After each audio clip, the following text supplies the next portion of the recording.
Assalamu alaikum dosto. Today we have installed the DC compressor in our old fridge.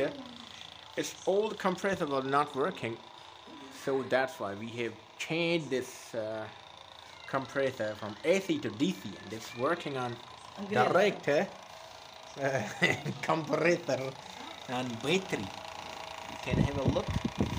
आप देख सकते हैं ये डीसी वाला चार्जर है, चार्जर नहीं कंप्रेसर है। ये इसका मॉडल नंबर। ये हजरत हैं इंजीनियर शाहिद अली सुमरो साहब, जिन्होंने ये आविष्कार किया है। चलिए अब देखते हैं इसका लुक देखते हैं, फ्रंट से कैसे नज़र आता है।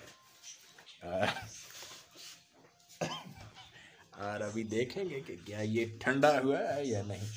यह बिल्कुल ये ठंडा हो चुका है। अगर मैं यहाँ 1 मिनट रखूँगा तो आपके ये धुंधला हो गया, तो मतलब ठंडा हो गया।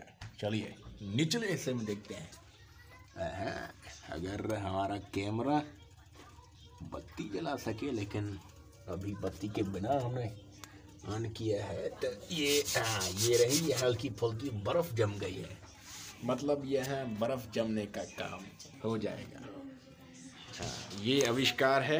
ये सारा क्रेडिट जो है वो इन भाई साहब के पास जाता है।